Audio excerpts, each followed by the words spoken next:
السلام علیکم ورحمۃ اللہ وبرکاتہ۔ جو سا میں کبھی کبھار لگا دیتا ہوں بیان، مجھے بہت ہی اچھا لگتا ہے، بہت ہی مجھے پسند ہے، اس لیے میں بیان لگاتا ہوں تو آپ سنا کریں بھائی۔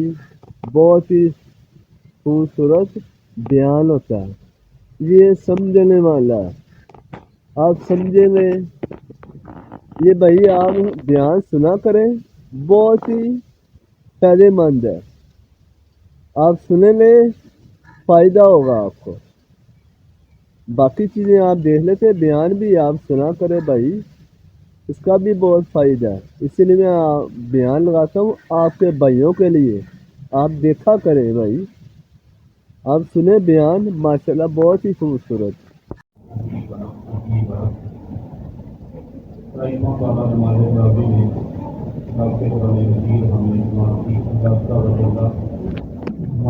محبت کرام کا فرمانا ہمارا پڑھنا اپنی بارگاہ میں قبول فرمائے، ذریعہ بخشش بنائے، ذریعہ نجات بنائے۔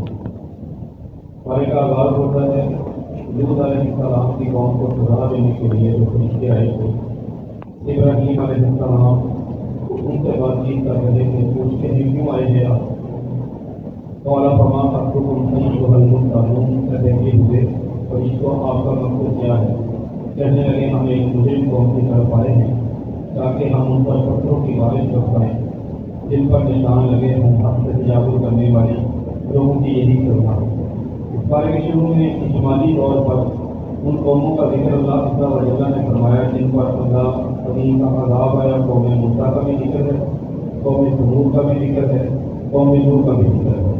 اس کے بعد اللہ عز و جل اپنی قدرت بیان کرتے ہیں کہ یہ آسمان، اس کو ہم نے پوری قوت کے ساتھ بنایا اور اس کو ہم رخصت دیتے جا رہے ہیں، یعنی یہ کائنات یہ گلیکسی ایک جگہ پر ساری چیزیں پھیلی ہوئی نہیں، بلکہ ان میں چینج آتا ہے، ان کے سائز اس میں تبدیلیاں آتی ہیں۔ ابھی چند سال پہلے جس کو نوبل پرائز ملا اسٹیفن ہاکنگ، اس کی تھیری ہی یہ تھی، اس کا نظریہ ہی یہ تھا، اس نے دنیا کے سامنے اس حقیقت کو پیش کرنے کی کوشش کی۔ قرآن سائنس کی کتاب بالکل نہیں ہے، تجزیے کی کتاب، ہدایت کی کتاب ہے، لیکن اگر کسی جگہ پر اس طرح کی چیز آتی ہے تو یقیناً اس میں ہمیں کچھ نہ کچھ راحت ضرور ملتی ہے اور خوشی بھی ہوتی ہے۔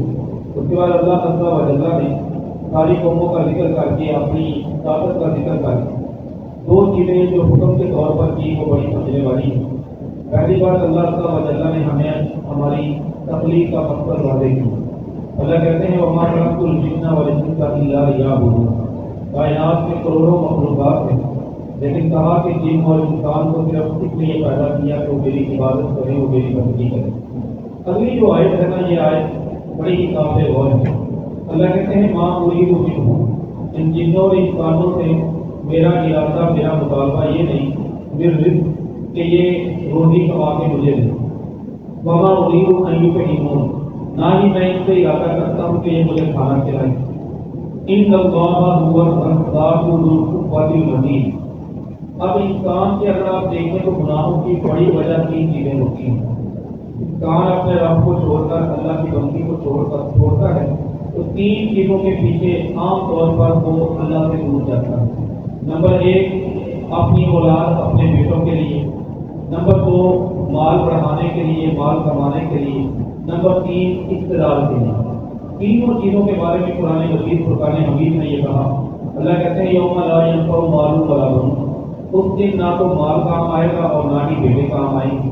اور سورہ حاقہ میں کہا جب اللہ تعالیٰ قیامت والا دن پکڑے گا بندے کو، پکڑا جائے گا، اس کے حساب کتاب میں کو کہے گا حالانکہ کی مالی میری جو بادشاہت تھی، حالانکہ کی خاندانی یا اس طرح کے پاس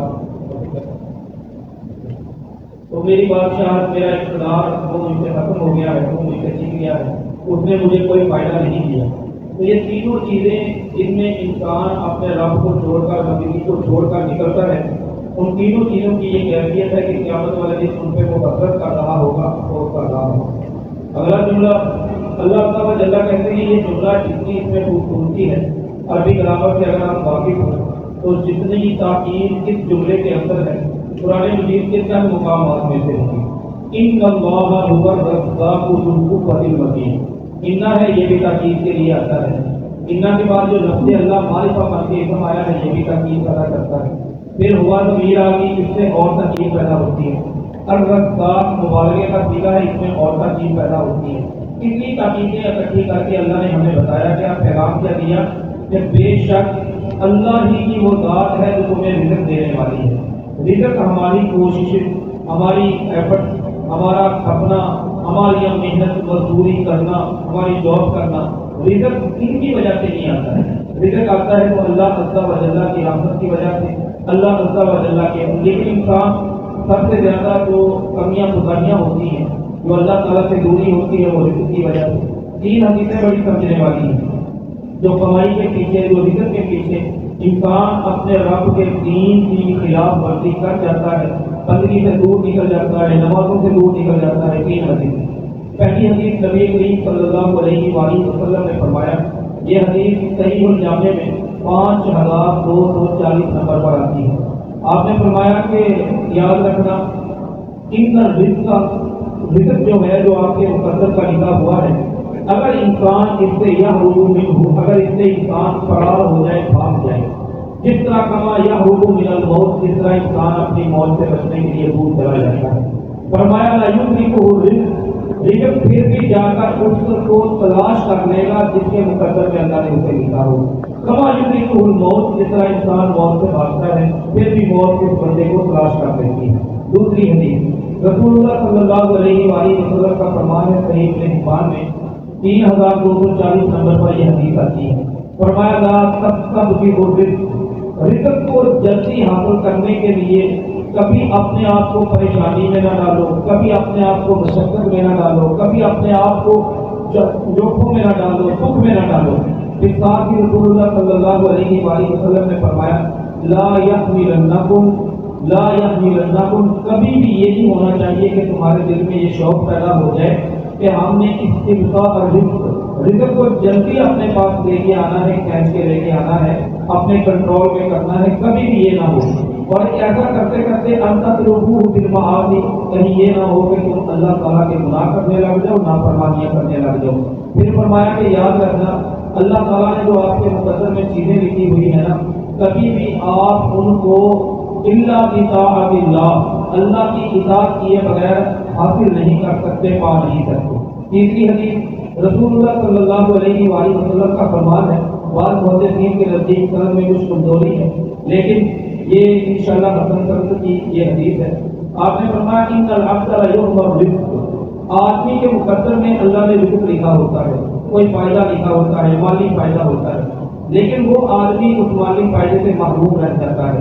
کیوں محروم ہوتا ہے؟ کہ ذنب یصیبہ، کوئی ایسا گناہ کرتا ہے، اللہ کی ایسی نافرمانی کرتا ہے جس کی وجہ سے اسے اس کی دین میں، اس کے رزق کے حصول میں ناکامی کا سامنا کرنا پڑ جاتا ہے۔ تو اللہ تعالیٰ نے یہاں پہ یہ ذمہ داری دی کہ رزق آپ کو ملے گا، لیکن بندگی میں کوئی فرق نہیں آنا چاہیے۔ وما خلقت الجن والانس الا لیعبدون۔ اگر سورہ طور ہے، 5 قسمیں اللہ کریم نے سورہ طور کے شروع میں، طور، یہ طور پہاڑ بھی مراد ہو سکتا ہے۔ ویسے عربی زبان میں لفظ طور ہر ایسے پہاڑ کے لیے بولا جاتا ہے جس کے اوپر سبز رنگ کی کوئی چیز اگی ہوئی ہو۔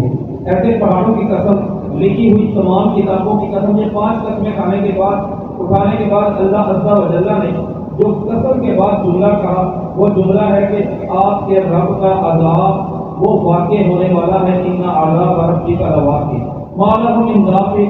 اس عذاب سے نہ تو کوئی بچا سکتا ہے، نہ ہی اس عذاب کو کوئی ہٹا سکتا ہے۔ یہ کافروں کو عقیدہ آخرت کی بھرپور دعوت دی ہے، اور اس کے ساتھ ہی اللہ تعالیٰ نے ان المتقین فی جنات و نعیم، پرہیزگار لوگ، ان کا آخری وقت بیان کیا قیامت والے دن، وہ اللہ کی طرف سے باغات میں ہوں گے، نعمتوں میں ہوں گے، خوب مزے کر رہے ہوں گے، جو کچھ اللہ نے دیا ہے اس کی بنیاد پہ خوش ہو رہے ہوں گے کہ جہنم کی عذاب سے اللہ نے ان کو بچا لیا۔ اللہ کی طرف سے پیغام آئے گا کہ آپ کھاؤ پیو جو دل چاہتا ہے وہ، کیونکہ آپ کے عمل بڑے اچھے تھے۔ پتہ چلا کہ جنت تو اللہ تعالیٰ کی صرف اور صرف رحمت سے ملنی ہے، لیکن رحمت کا ثواب کیا ہے؟ اللہ نے رحمت کیوں کرنی ہے؟ اس جملے نے بما کنتم تعملون، یہ جنت اس لیے ہے، یہ پروٹوکول اس لیے ہے جو آپ کے عمل تھے اس کے لیے۔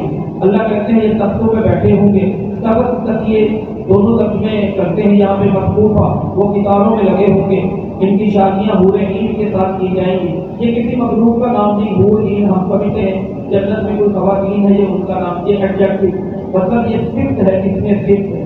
حور کا مطلب ہے ایسا، حور کا مطلب ہوتا ہے ایسی آنکھ جس کی سیاہی بہت زیادہ سیاہ ہو، جس کی سفیدی بہت زیادہ سفید ہو۔ عین کا مطلب ہے ایسی آنکھ جس کا سائز بڑا ہو، موٹی آنکھ۔ یہ خواتین کے اندر خوبصورتی کا آخری درجہ ہے۔ اللہ عز و جل جنت کے حوالے سے یہ اس لیے بیان کرتے ہیں کہ بندوں کو یہاں پہ جو گناہوں کی لت لگی ہوتی ہے، جو فحاشی کی طرف دل مائل ہوتے ہیں، یہ سمجھ جائیں۔ یہاں پہ ایک بڑا پیارا مسئلہ بیان کیا ہے قرآن مجید میں۔ ماں باپ ہیں وہ بڑے نیک ہیں، اللہ نے ان کو توفیق دی، قرآن بھی پڑھتے ہیں، تلاوت بھی کرتے ہیں، تسبیحات بھی پڑھتے ہیں، سب کچھ کرتے ہیں۔ اولاد کے اندر اتنی نیکی نہیں ہے، اولاد کا نیکی کا لیول تھوڑا ہے۔ اب قیامت والے دن اگر والدین جنت میں چلے گئے تو اولاد کا کیا بنے گا؟ اب یوں سمجھ لیں اولاد بھی جنت میں چلے گی، لیکن دونوں کی کلاس میں فرق ہے۔ والدین کو جنت میں A کلاس مل گئی، لیکن اولاد کو جنت میں C کلاس مل گئی۔ اللہ عز و جل یہاں پہ فرماتے ہیں والذین آمنوا، وہ لوگ جو ایمان لائے، واتبعتہم ذریتہم، ان کی اولاد نے بھی ان کی پیروی کی ایمان لانے کے اندر، الحقنا بہم ذریتہم، ہم ان کی اولاد کو ان کے والدین کے ساتھ ملا دیں گے۔ یہ کتنی برکت والی بات ہے کہ اولاد کے اندر نمازوں کی کمزوریاں تھی، تلاوت کی کمزوریاں، نیکی کی کمزوریاں، لیکن اللہ عز و جل نے ایمان کی وجہ سے جب والدین اچھے ہوتے ہیں، اگر ہم والدین ٹھیک ہو جائیں نا تو اللہ کی توفیق سے ہماری اولادیں ان کے اندر ویسے ہی برکت۔ وہ پارہ نمبر 16 کی مشہور واقعہ خضر اور موسیٰ علیہ السلام کا ہم پڑھ کے آئے ہیں۔ جب خضر اور موسیٰ علیہ السلام جا رہے تھے، ایک بستی والے کو کہا روٹی کھلا دو، روٹی نہیں انہوں نے کھلائی۔ اچھا باہر نکلنے لگے، دیوار تھی، گرنے لگی تھی، دیوار کو سیدھا کر دیا۔ موسیٰ علیہ السلام نے اعتراض کیا، کہا آپ اور میں الگ ہو جاتے ہیں، لیکن جانے سے پہلے سن لیں یہ دیوار کو میں نے سیدھا کیوں کیا ہے۔ موسیٰ علیہ السلام نے کہا یہ بتائیے کیوں سیدھا کیا؟ کہنے لگے کہتا ہوں اللہ، اس کے نیچے نا ان بچے ہیں، یہ جو دیوار ہے یہ غلامین یتیمین فی المدینہ، اس شہر کے اندر جو 2 یتیم بچے رہتے ہیں، یہ دیوار ان کی ہے، ان کے والد نے نیچے کے خزانہ رکھا ہے، دیوار گر جاتی، خزانہ وہ لوگوں کے سامنے ظاہر ہو جاتا، لوگ اس کو لے کے چلے جاتے، بچوں کو ملتا ہی نہ۔ لہذا اللہ نے میری ڈیوٹی لگائی، وما فعلتہ عن امری، آخر میں رسول اللہ لکھا ہوا ہے، اللہ نے نازل فرمایا کہ میری ڈیوٹی لگائی، میں نے اس دیوار کو سیدھا کیا، بچوں کی کمائی کو، بچوں کے سرمائے کو میں نے محفوظ کر دیا۔ اب اللہ تعالیٰ نے ان کی حفاظت کیوں کروائی؟ قرآن مجید جواب دیتا ہے وَقَانَ أَبُوهُمَا صَالِحًا، کیونکہ ان کے بابا جان، ان کے ابا جان، ان کے والد محترم نیک آدمی ہیں۔ جب ماں باپ نیک ہوتے ہیں تو 2 چیزیں، اللہ ان کی دنیا کی حفاظت بھی کرتا ہے اور اللہ تعالیٰ آخرت میں والدین کے نیک ہونے کی وجہ سے اولاد کی جو کمزوری ہے وہ ختم کر کے جنت میں ان کو والدین کے ساتھ ملا دیتے ہیں۔ قرآن مجید میں یہ مضمون بہت ہی خوبصورت ہے۔ اس کے بعد اللہ عز و جل نے نبی کریم صلی اللہ علیہ وآلہ وسلم پر اور عقیدہ آخرت پر اعتراف کرنے والے ان کو اس سورت کے اندر وارننگ دی۔ اگلی سورت سورت نجم ہے۔ یہ قرآن مجید کی ایک بڑی خوبصورت اور عظیم سورت ہے۔ یہ مکہ میں نازل ہوئی تھی۔ یہ وہ پہلی سورت ہے جو سجدے والی نازل ہوئی تھی۔ قرآن اس کی ربی اللہ کی خلق جب نازل ہوئی وہ پہلی ہے، لیکن اس کی ابتدائی آیات سب سے پہلے نازل ہوئی، باقی جو آخری آیات ہیں وہ بہت بعد میں نازل ہوئی۔ سجدے والی آیت جس سورت کے اندر ہے سب سے پہلے وہ یہ والی سورت نازل ہوئی۔ یہ حدیث صحیح بخاری میں آتی ہے 4862 نمبر پر، 4863 نمبر پر۔ نبی کریم صلی اللہ علیہ وآلہ وسلم کے بارے میں سیدنا عبداللہ بن مسعود رضی اللہ تعالیٰ عنہ بیان کرتے ہیں، ابن مسعود کہتے ہیں جب یہ سورت نجم نازل ہوئی نا، نبی کریم صلی اللہ علیہ وآلہ وسلم نے پہلی مرتبہ مکہ کے سارے کافر اکٹھے کیے، جتنے بھی لوگ تھے، مشرک تھے، بتوں کے پجاری تھے، عام پبلک میں بہت بڑی گیدرنگ میں آپ نے یہ سورت پڑھی۔ یہ سورت پڑھتے پڑھتے جب آخری آیت آپ نے پڑھی، آپ اس میں سجدہ تلاوت ہے، سجدہ تلاوت کے لیے آپ نے سر سجدے میں رکھ دیا۔ جب آپ نے سجدہ کیا، پیچھے جتنے بھی بندے تھے، مسلمان جتنے بھی تھے، سب سجدے میں چلے گئے، جتنے کافر تھے سب سجدے میں چلے گئے، جتنے مشرک تھے سب سجدے میں چلے گئے۔ ایک بندہ تھا صرف، وہ موجود تھا اب اس کی اثر دیکھتی جو تکبر تھا اس کے ذہن میں، جو عناد غرور تھا اسلام اور نبوت کے حوالے سے، اس نے سجدہ نہیں کیا، اس نے نیچے سے مٹی اٹھائی اور بکری مٹی اٹھا کے اپنی پیشانی کو لگا دی۔ عبداللہ بن مسعود رضی اللہ تعالیٰ عنہ کہتے ہیں وہ بندہ امیہ بن خلف تھا، یہ وہی بندہ ہے جو بعد میں رسول اللہ صلی اللہ علیہ وآلہ وسلم کے ساتھ جنگ میں مارا گیا، قتل ہوا، مردود ہوا۔ تو یہ اتنی عظیم الشان صورت ہے، اس صورت کو پڑھا سنا تو وہ کسی کو ہوش نہیں رہا، ایسے لگا جیسے ان کے اوپر کوئی قہر طاری ہو گیا ہے۔ اس صورت کا مضمون کیا ہے؟ اہم مضمون ہے۔ سب سے پہلا مضمون جیسا میں نے شروع میں عرض کیا تھا، وہ پارہ نمبر 15 کی جب ہم نے تفسیر یا ترجمہ کچھ مطالب ہم نے سمجھے تھے کہ واقعہ معراج قرآن پاک کی 2 صورتوں کے اندر، سورۃ بنی اسرائیل کے آغاز میں اور سورۃ نجم، یہاں پر جو نبی کریم صلی اللہ علیہ وآلہ وسلم کا آسمان کے اوپر منظر بنا ہے، یہاں پہ اس سورت کے آغاز میں اس منظر کو بیان کیا گیا۔ اللہ فرماتے ہیں علمہ شدید القویٰ ذو مرۃ فاستویٰ وہو بالافق الاعلیٰ، وہ جو فرشتہ، جو طاقتور فرشتہ، اس نے وہ فاستویٰ درست ہوا وہو بالافق الاعلیٰ، وہ اعلیٰ اوپر والے کنارے میں تھا، ثم دنا، پھر قریب ہوا، فتدلی اور قریب ہو گیا، فکان قاب قوسین او ادنیٰ، پھر وہ اتنا قریب ہوا کہ ان دونوں کے درمیان 2 کمانوں کا فاصلہ یا اس سے بھی کم فاصلہ رہ گیا۔ یہاں پہ اس آیت کے اندر بہت زیادہ اختلاف ہے، یہ قلوب اور تجلی، قریب ہونا کن 2 ہستیوں کے درمیان تھا؟ ایک موقف ہے اللہ اور اللہ کے رسول محمد صلی اللہ علیہ وآلہ وسلم کے درمیان کی قربت ہوئی۔ دوسرا موقف ہے کہ یہ قربت جبریل علیہ السلام اور اللہ کے رسول صلی اللہ علیہ وآلہ وسلم کے درمیان ہوئی۔ اب اس میں صحیح بات کیا ہے؟ یہ بات وہاں پہ بیان ہو چکی، صحیح مسلم کتاب الایمان کے حوالے سے حدیث نمبر 177 170 سیدہ عائشہ رضی اللہ تعالیٰ عنہا فرماتی ہیں میں نے ان آیات کے بارے میں پوچھا، آگے آیت آ رہی وَلَقَدْ رَآهُ نَزْلَةً أُخْرَىٰ، اس نے اس کو دوسری مرتبہ دیکھا، قربت ہوئی، پھر اس نے کس نے کس کو دیکھا؟ کہتی ہیں یہ بات میں نے اللہ کے رسول سے پوچھی تھی صلی اللہ علیہ وآلہ وسلم، تو اللہ کے رسول صلی اللہ علیہ وآلہ وسلم نے فرمایا کہ میں نے دیکھا اور جبریل کو دیکھا۔ یہ جنوب اور تدلی، یہ قربت بھی رسول اللہ کے درمیان اور جبریل کے درمیان ہوئی۔ یہاں پہ سوال پیدا ہوتا ہے کہ قرآن پاک کی آیت کا ترجمہ تو ہم یہ کر رہے ہیں کہ آپ نے جبریل کو دوسری مرتبہ دیکھا، حالانکہ جبریل تو وہی لے کے آتے ہیں، بے شمار مرتبہ دیکھا۔ یہ بات ٹھیک ہے، کسی حدیث میں وضاحت ہے، رسول اللہ صلی اللہ علیہ وآلہ وسلم فرماتے ہیں میں نے جب بھی جبریل کو دیکھا تو انہیں کسی نہ کسی حالت میں دیکھا، کسی نہ کسی شکل میں دیکھا، ان کی اصل شکل میں نے 2 مرتبہ دیکھا۔ ایک مرتبہ تب دیکھا جب وہ آغاز میں میرے اوپر وحی لے کر آئے تھے، بعد میں آسمان کے کنارے پر سورہ تکویر پارہ نمبر 3 میں اس کا ذکر ہے، اور دوسری مرتبہ جب دیکھا معراج کی رات سدرۃ المنتہا کے پاس ان کے 600 پر تھے اور ہر پر تقریباً زمین و آسمان کی چوڑائی، لمبائی اور وسعت کے برابر تھا۔ تو یہ ان کی اصل حالت میں دیکھنے کا ذکر ہے۔ باقی رہی بات کہ معراج کی رات اللہ اور اللہ کے رسول کی آپس میں ملاقات ہوئی کہ نہیں، یہ بات ہم نے پہلے سن رکھی ہے، سمجھی بھی ہے کہ اختلاف شروع سے لے کر آج تک اس میں موجود ہے، لیکن دلائل یہی بتاتے ہیں کہ رسول اللہ صلی اللہ علیہ وآلہ وسلم نے معراج کی رات اپنی جسمانی آنکھوں سے اللہ تعالیٰ کا دیدار نہیں کیا۔ آگے کی صورت کے اندر جو مضمون ہے وہ کافروں کے بتوں کے حوالے سے ہے۔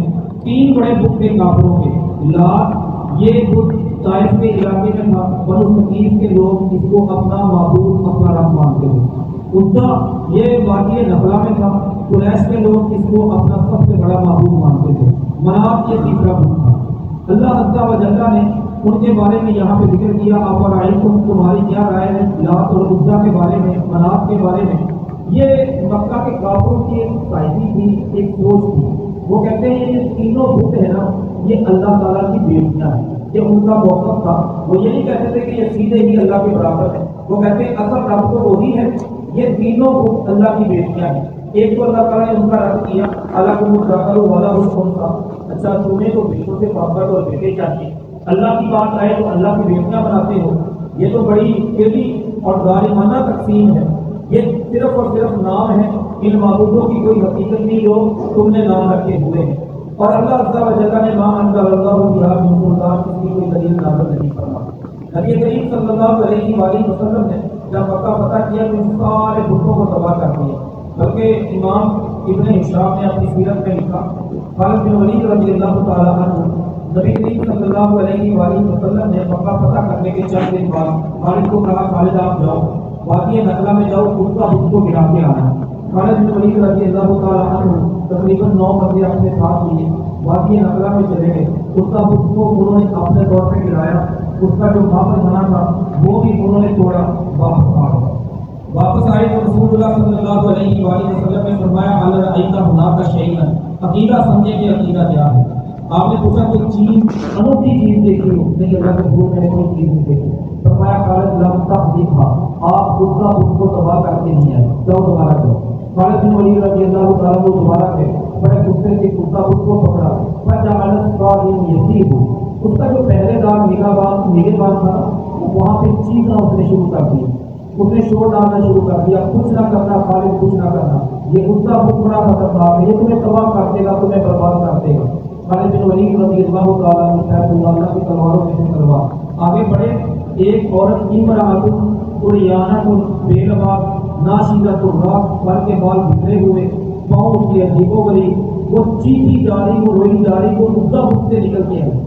اگر ذرا سوچیں کہ ہمارے جیسا کوئی عقیدہ رکھنے والا حال ہوتا تو کیا بطورے لگ جاتی، چلے جا کے کسی بابا جی کے پاس ہم نے تنظیم لیتے، جہاں پہ بھی باتیں ہوتے وہاں پر ہم باتیں ہوتی نہیں کہتے۔ مسلمان کا عقیدہ کیا ہوتا ہے؟ خالد بن ولید رضی اللہ تعالیٰ نے تلوار پکڑی، آگے بڑھے، اس کے سر میں ماری اور اس کو 2 حصوں میں تقسیم کر دی۔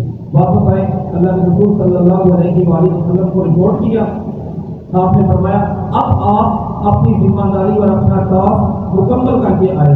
یہ ہے عقیدہ جو بتوں کے حوالے سے اللہ تعالیٰ جل نے جب قرآن میں کہہ دیا کہ یہ کوئی حیثیت نہیں ان کی، ان ہی الا اسماء سمیتموھا، اللہ کے علاوہ جس کو بھی جس نے کھڑا کیا ہے صرف نام ہے، نام، حقیقت کوئی نہیں ہے۔ بندے کہتے ہیں کہ ہم نے دیکھا وہ فائدہ ہو گیا، وہ فائدہ ہو گیا، اللہ کے علاوہ جس نے بھی وہ صرف نام ہے، صرف نام۔ ہوا ہو سکتا ہے، اس میں کوئی حقیقت نہیں ہے، کوئی طاقت نہیں ہے، کوئی قوت نہیں ہے۔ اس کے بعد اگلی آیات میں اللہ عز و جل نے خوبصورت ہمارے لیے خوشخبری رکھی ہے۔ اللہ کہتے ہیں الذین یجتنبون کبائر الاثم، وہ لوگ جو کبیرہ گناہوں سے بچتے ہیں اور فحاشی بدکاری کے کاموں سے بچتے ہیں، چھوٹے چھوٹے گناہ ان سے ہو جاتے ہیں، اللہ کہتے ہیں یہ چھوٹے چھوٹے گناہ پوچھتے ہیں۔ یہ مضمون سورۃ شعراء میں بھی پیچھے گزرا ہے، سورۃ شعراء میں بھی اللہ عز و جل نے یہی، یعنی اگر آپ 2 کام کرتے ہیں، فرائض کی پابندی کرتے ہیں، کبیرہ گناہوں کا ارتکاب نہیں کرتے، چھوٹے موٹے جو گناہ ہیں اللہ عز و جل فرائض کی پابندی اور کبیرہ گناہوں سے بچنا، ان 2 ذمہ داریوں کی وجہ سے چھوٹے چھوٹے گناہ ویسے ہی اللہ کریم معاف کر دیتے ہیں۔ اس صورت میں اللہ ہم سمجھتے ہیں کہ اس دنیا میں 4 کتابیں اتری ہیں، کون کون سی؟ تورات، زبور، انجیل، قرآن۔ ایسا نہیں، ان کے علاوہ بھی کتابیں اتری ہیں، اور جو کتابیں اتری ان میں سے ابراہیم علیہ السلام پر کتاب اتری تھی، ان کی کتابوں کو صحیفہ کہا جاتا ہے۔ اس صحیفے میں کیا لکھا ہوا تھا؟ یہ سورۃ نجم کی آخری آیتیں ابراہیم علیہ السلام کے صحیفے کا مضمون ہے جو اللہ تعالیٰ نے قرآن پاک میں رکھا ہے۔ اللہ کہتے ہیں کہ فی صحف موسیٰ و ابراہیم، موسیٰ علیہ السلام کے صحیفے اور ابراہیم علیہ السلام کے صحیفوں میں تھا، کیا تھا؟ اس میں ایک یہ بات لکھی ہوئی تھی اللہ تعالیٰ وَأَن لَيْسَ لِلْإِنسَانِ إِلَّا مَا سَعَىٰ، یہاں سے شروع ہو کر اگلی ساری آیات یہ ابراہیم علیہ السلام کے صحیفے ہیں۔ اگر کسی بندے کا یہ شوق، یہ ذوق ہو، وہ ریسرچ کرنا چاہتا ہو کہ اللہ تعالیٰ نے ابراہیم علیہ السلام کو جو صحیفہ دیا اس میں کیا لکھا تھا، کیا حکم تھے، کیا مضامین تھے، کیا رہنمائی تھی، تو وہ سورۃ نجم کا آخری حصہ پڑھے، اسے پتہ چل جائے گا۔ آگے ہے سورۃ قمر۔ سورۃ قمر کی ابتدائی آیت اقتربت الساعۃ وانشق القمر، اللہ کہتے ہیں کہ قیامت قریب آ گئی اور چاند شق ہو گیا، چاند پھٹ گیا۔ اب یہ چاند پھٹ گیا، اس کا مطلب کیا ہے؟ اسکالرس کی 2 طرح کی رائے ہے۔ ایک گروپ یہ کہتا ہے کہ قیامت کی نشانی کے طور پہ بیان ہو جب قیامت قریب آئے گی چاند پھٹ جائے گا۔ دوسرے لوگوں کا یہ کہنا ہے کہ یہ کام ہو چکا ہے۔ پہلا موقف کیا ہے کہ ابھی چاند پھٹا نہیں، قیامت کے قریب، قیامت کی نشانی کے طور پر، قیامت کے سائن کے طور پر یہ بڑا معاملہ ہوگا۔ دوسرا موقف کیا ہے؟ دوسرا موقف یہ ہے کہ یہ اللہ تعالیٰ کے نبی محمد صلی اللہ اللہ علیہ وآلہ وسلم کا معجزہ تھا، اور یہ معجزہ ہو چکا ہے۔ مکی زندگی تھی جب آپ کی نبوت کا اعلان آپ نے کیا تھا، اس وقت چاند کو حصوں میں تقسیم ہوا۔ درست بات کیا ہے؟ متواتر حدیثیں۔ متواتر حدیث کون سی ہوتی ہے؟ یعنی جس حدیث کو اتنے لوگوں نے بیان کیا ہو کہ اس کا انکار کرنا ممکن نہ ہو۔ تواتر کو اس کی سمجھے پہنچی ہوئی ہے۔ صحیح بخاری میں یہ حدیثیں موجود ہیں 4866 نمبر پر، 63 نمبر پر، 65 نمبر پر، یہ ساری حدیث موجود ہیں۔ نبی کریم صلی اللہ علیہ وآلہ وسلم نے مکہ کے اندر آپ علیہ السلام نے لوگوں کو یہ معجزہ دکھایا۔ چاند کے دو ٹکڑے ہوئے، ایک پہاڑ کی اس جانب، دوسرا پہاڑ کی اس جانب۔ اب جو لوگ انکار کرتے ہیں، اصل میں جب ہم اپنی عقل لے کے بیٹھتے ہیں نا، ہم سمجھتے نعوذ باللہ من ذالک، عقل پرستی میں جب آتے ہیں ہم سمجھتے جس طرح کا انسان میں، جس طرح کی کیفیت میں میری ہے، شاید پیغمبر محمد رسول اللہ صلی اللہ علیہ وآلہ وسلم کی کیفیت کی یہی تھی، وہ کام یہی تھی۔ نعوذ باللہ من ذالک، وہ اللہ کے رسول سے کچھ ایسی چیزیں ہیں جو بتاتی ہیں، ثابت کرتی ہیں، معجزہ کہتے ہی اسے ہیں جو عقل کے پیمانے اس کے سامنے فیل ہو جائے۔ تو یہ رسول اللہ صلی اللہ علیہ وآلہ وسلم امام بیہقی رحمۃ اللہ علیہ کی کتاب ہے دلائل النبوہ، اس میں جلد نمبر 2 صفحہ نمبر 266 صحیح سند کے ساتھ انہوں نے لکھا کہ مکہ میں ایک کمیٹی بنا لی مکہ کے کافروں نے، کہا کہ اس کو ٹیسٹ کرتے ہیں کہ شاید یہ بندے نے ہمارے اوپر جادو کر دیا ہو، چاند ہمیں پھٹا ہوا نظر آ رہا ہو، حقیقت میں ایسا نہ ہو۔ انہوں نے یہ کیا کہ جب بھی کوئی بندہ باہر سے آتا، ان دنوں کے اندر فوراً وہ سارے کے سارے جاتے فوراً وہ مسافروں سے جا کے ملتے کہ آپ نے چاند کو پھٹا ہوا دیکھا، 2 حصوں میں دیکھا۔ تو اکثر لوگوں نے یہ کہا کہ ایک رات ہم نے چاند کو، مسافر جو ہوتا ہے رات کو جب سفر کرتا ہے اس دور میں اس کی نظر چاند پہ ہوتی ہے، کیونکہ اس وقت نہ تو لائٹیں تھیں نہ کمپاس تھے، تو وہ سفر کر رہے ہوتے صرف چاند کو دیکھ کر اپنی قیمت اس کا تعین کرتے تھے۔ اس لیے ان لوگوں کی اکثر ہر بندے نے تقریباً آنے والے نے یہ کہا کہ ہم نے اس چاند کو 2 حصوں میں دیکھا ہے، لہذا عقل کی بنیاد پہ اس معجزے کا انکار کرنا یہ درست نہیں۔ اس صورت میں جیسا کہ ہم ہر صورت میں کسی نہ کسی دعا تک پہنچتے ہیں، اللہ کریم کے فضل سے ایک بڑی ہی خوبصورت دعا ہے۔ اس دعا کا اندازہ لگائیں کہ ان الفاظ میں اللہ تعالیٰ نے کتنی طاقت، قبولیت کی کتنی محبت اللہ تعالیٰ کی ان الفاظ کو ملی۔ اللہ فرماتے ہیں کذبت قبلہم قوم، ساری باتیں کر کے مشرکین مکہ کا عقیدہ ذکر کر کے جھٹلا دیا ان سے پہلے نوح علیہ السلام کی قوم نے۔ انہوں نے ہمارے بندے کو جھٹلا دیا، انہوں نے ہمارے بندے کو کہا یہ دیوانہ ہے۔ پھر ہمارے بندے نے دعا کی اپنے رب سے، صرف 3 لفظوں کی یہ دعا ہے، انی مغلوب فانتصر۔ یہاں پہ انی ہے، لیکن جب آپ ویسے دعا کے طور پہ پڑھیں گے تو پھر انی پڑھا جائے گا، انی مغلوب فانتصر۔ اللہ کہتے ہیں جو ہی یہ الفاظ انہوں نے پڑھے ففتحنا ابواب السماء، ہم نے آسمان کے دروازے کھول دیے ان پر پانی، سیلاب اور عذاب نازل کرنے کے لیے۔ 3 الفاظ، ترجمہ کیا ہے؟ نوح علیہ السلام نے کہا انی، بے شک میں، مغلوب ہوں، یا اللہ میں بے بس ہو چکا ہوں، یہ لوگ میرے اوپر غلبہ پا چکے ہیں، فانتصر، یا اللہ میری طاقت ختم ہوگی، ان سے بدلہ تو نے لینا۔ اللہ کو یہ الفاظ اتنے پسند آئے پیغمبر نوح علیہ السلام کے، جتنے بھی ان کے دشمن تھے ایک بھی زمین پر باقی نہیں رہتے، ایک بھی نہیں باقی رہتے، سب کو اللہ تعالیٰ نے مٹا دیا۔ اگر کوئی شریر آدمی آپ کی زندگی میں آ جائے سب سے پہلے تو دعا کرے اللہ اس شریر بندے کو ہدایت دے، لیکن اگر اس کے مقدر میں ہدایت نہیں تو پھر یہ دعا پڑھنا شروع کر دیں، انشاءاللہ اللہ تعالیٰ رحمت کرے گا۔ دوسرا اس پارے کی صورت کے اندر جو اللہ تعالیٰ کے 2 پیغام ہیں کہ جس کو بار بار رپیٹ کیا گیا، ایک ہے فقی فقانہ عذاب ایمان، اللہ تعالیٰ نے مختلف قوموں کا ذکر کر کے ہر ایک کے بعد یہ کہا کہ اب ان سے پوچھیں کہ میرا عذاب کیسا ہے اور میرے ڈرانے والے وہ کیسے رہے۔ دوسرا وَلَقَدْ يَسَّرْنَا الْقُرْآنَ لِلذِّكْرِ فَهَلْ مِن مُّدَّكِرٍ، اس قرآن کو ہم نے آسان کر دیا، کوئی ہے جو نصیحت حاصل کرے۔ مطلب کیا ہے؟ قوموں کا انجام آپ کے سامنے، قوموں کے کام آپ کے سامنے، اللہ تعالیٰ کا بدلہ لینا آپ کے سامنے۔ قرآن آسان ہے، اس آسان قرآن سے فہم حاصل کر کے نصیحت حاصل کریں۔ سورۃ الرحمن قرآن مجید کی بڑی مشہور سورت، کہا جاتا ہے کہ ہر چیز کی ایک دلہن ہوتی ہے اور قرآن پاک کی دلہن سورۃ الرحمن، یہ بات ثابت نہیں، نہ اس کی کوئی سند ہے، نہ اس نبی کریم صلی اللہ علیہ وآلہ وسلم کا فرمان ہے بس اہمیت دینے کے لیے۔ لیکن یہ بات قابل غور یہ ہے کہ سورۃ الرحمن کے 3 چیپٹر ہیں، 3 باب ہیں۔ پہلے چیپٹر کے اندر، پہلے باب کے اندر اللہ تعالیٰ نے کائنات میں جو چیزیں بنائی ان کو بطور فضیلت بیان کیا. دوسرے کے اندر اللہ عز و جل نے جو بدلہ لینا ہے وہ بیان کیا مجرموں سے. تیسرے کے اندر اللہ تعالیٰ کے جو بندے ہیں ان کو جو انعام جنت میں دینے ہیں وہ بیان کیا. پورے قرآن مجید میں واحد صورت ہے جس میں ایک ہی وقت میں انسانوں اور جنوں کو نبی کریم صلی اللہ علیہ وآلہ وسلم کے ذریعے اس صورت کو نازل کر کے مخاطب کیا گیا. ورنہ جہاں پر بھی ہوتا ہے بندوں کو مخاطب کیا جاتا ہے وہ حکم جنات کے لیے بھی ہوتا ہے. لیکن یہ ہے کہ الفاظ ہی ایسے آگے فرقت ریحان کہ تم دونوں کون ہے؟ دونوں، ایک گروہ جنوں کا اور ایک گروہ انسانوں کا، ان دونوں کو مخاطب نبی کریم صلی اللہ علیہ وآلہ وسلم نے یہ صورت پڑھ کے سنائی. جامع ترمذی میں حدیث ہے 3291 نمبر پر، 3291 نمبر پر. آگے سے کوئی بندہ بھی نہیں بولا، انہوں نے خاموشی سے سن لی. تو نبی کریم صلی اللہ علیہ وآلہ وسلم نے فرمایا بھائی تم انسان ہو، تم سے تو جن اچھے تھے. اس صورت کو میں نے لیلۃ الجن، جنوں والی رات جس میں آپ کی ملاقات جنوں سے ہوئی، آپ مکہ میں تھے، میں نے ان کو یہ پڑھ کے سنائی.